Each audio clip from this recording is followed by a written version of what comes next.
Good morning. Today is Wednesday, November 24th, and we're bringing you the latest news making headlines to help start your day. We're going to begin this morning with breaking news. An Uber driver was shot and killed in Union City during a confrontation with a security guard at a nearby bowling alley. We'll have more details coming your way as this story develops. First, though, let's dive into your Wednesday morning news rewind. Today in Brunswick, jurors will continue deliberating in the murder trial of the three men accused of killing Ahmaud Arbery. Our Rebecca Schramm joins us live right now. And Rebecca, on day 13 of the trial, the jury finally got the case. Yeah, and Gravir and Rob, you know, they heard 10 full days of testimony in this trial, plus 7 hours of closing arguments. Well, now the fate of these three defendants is in the hands of a jury. The day ended with a vigil outside the Glenn County Courthouse. It began with the prosecutor wrapping up her closing argument, asking the jury to hold Travis McMichael, his father Gregory McMichael, and William Roddy Bryan accountable for the death of 25-year-old Ahmaud Arbery. You can't claim self-defense if you are the unjustified initial aggressor. Jurors then deliberated for more than 6 hours before going home for the evening. Arbery's mother told reporters she's confident justice will be served. God has brought us this far, and he's not going to fail us now. And coming up in our next half hour, we're going to get some insight from our CBS 46 legal analysts as to what might be happening in that jury room as those jurors weigh the evidence and come up with their verdicts. Live in Atlanta, Rebecca Schramm, CBS 46 News.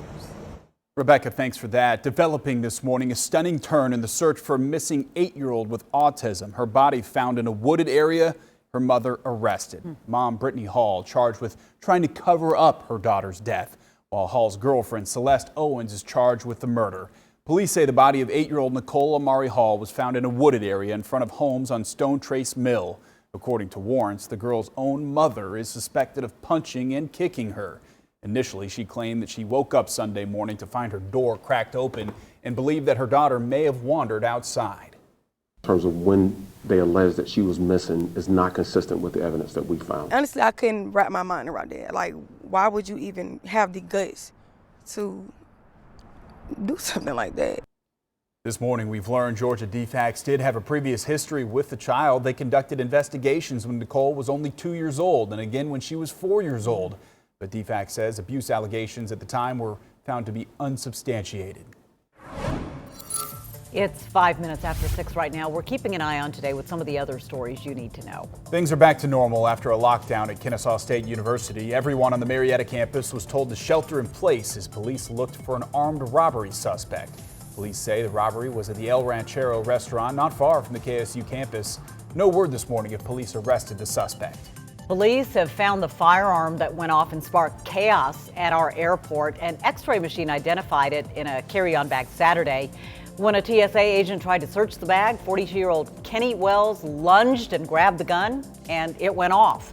Officers found the gun stashed in a trash can. They're still looking for Wells. 5 Henry County deputies indicted in the 2019 death of Fernando Rodriguez are out on bond. Robert Butera, Gregory Bowden, Marcus Stroud, Quentin Phillips, and Mason Lewis all face multiple charges, including malice murder.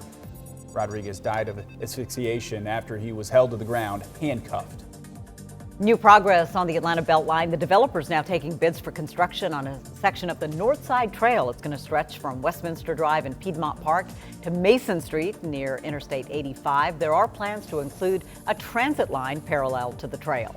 General Mills is raising prices next year. Popular cereals like Cheerios and Cinnamon Toast Crunch included, as well as brands like Betty Crocker and Pillsbury.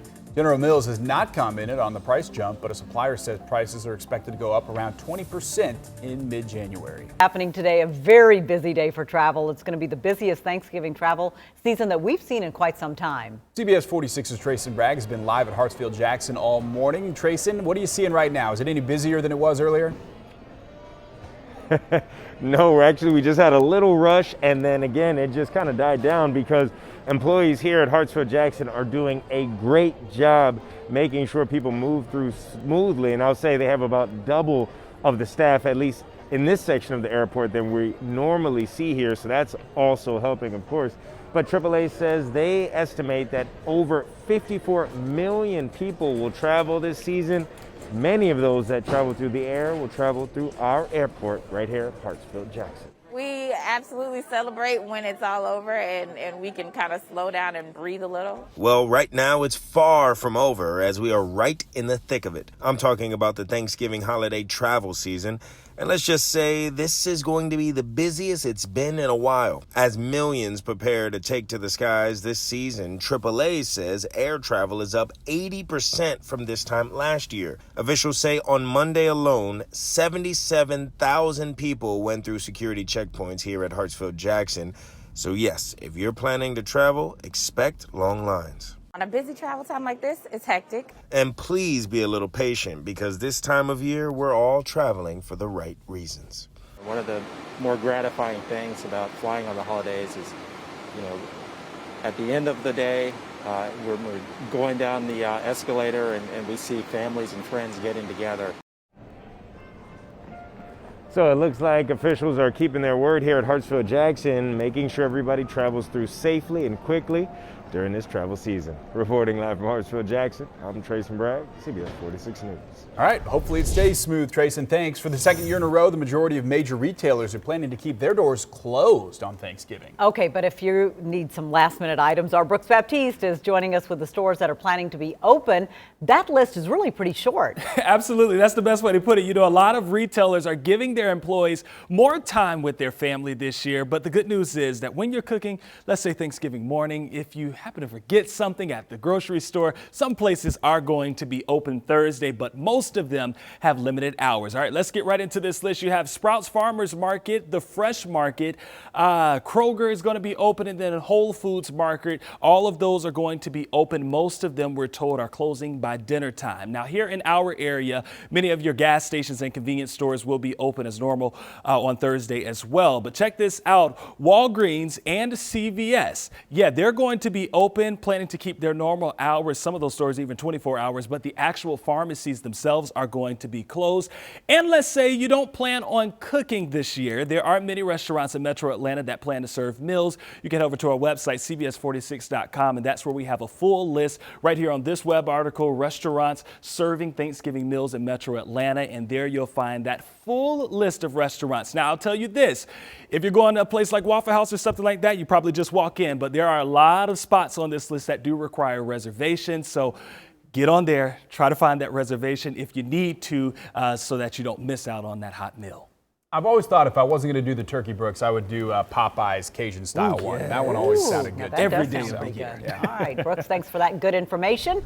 All right, Rodney, what about the weather for everybody who's going to be out and about in the next day or so? You're going to be in pretty good shape for the most part. In fact, here's a live look right now at our current airport delays. These are all going to be green because it's so early in the morning. But as we look at the forecast for today, if you are traveling, whether it's by air or if you're driving anywhere, much of the country is actually looking pretty good. This is 2 o'clock this afternoon. The entire southeast will be completely clear. The only real spot that I'm watching later on today is Colorado, Denver, where they'll see some snow showers that'll extend up into Montana. Outside of that, we're in really good shape. There are no weather-related travel issues anticipated today. As we go into Thanksgiving, this is important for those of you who may have to drive super early on Thursday morning. This is at 8 o'clock in the morning. A developing cold front will produce some rain from Chicago to St. Louis all the way down to Dallas and Houston. So you will run into that rain if you're driving west early on Thanksgiving morning. Closer to home from a weather perspective, today your commute this morning is looking great. Your commute this evening is also looking good. Our high temperature will be 59 degrees. Hey, a consumer alert for you this morning on the day before the big dinner. We're seeing higher prices, shortages, and also limits on what you can buy for your Thanksgiving meal. Yeah, for us here, Publix has put out some of these signs on some items to say you can only buy a certain amount. So with Thanksgiving dinner costing more than ever, I looked into why the turkey toll specifically is trending upward.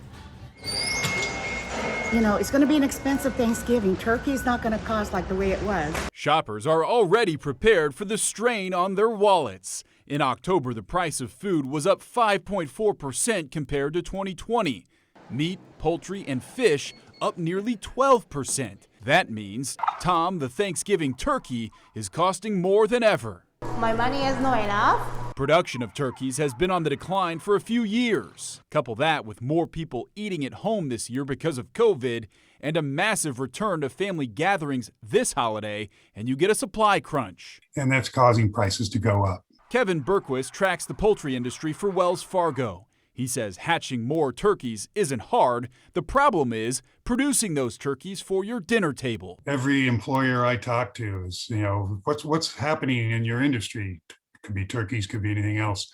First thing they say, labor. Man, we cannot find enough workers. As a result, Berquist says wholesale turkey prices are up 20+% year over year and up 75% from a few years ago. How that turns out on the retail side for consumers varies, but rest assured, it isn't pretty. Sky-high prices. I used to shop based on what I like. Now I shop based on price and what I can afford. Thanks for watching CBS 46 News. Watch us live wherever you are on our mobile, on our streaming news app. And you can also watch us on Roku, Apple TV, and Fire TV.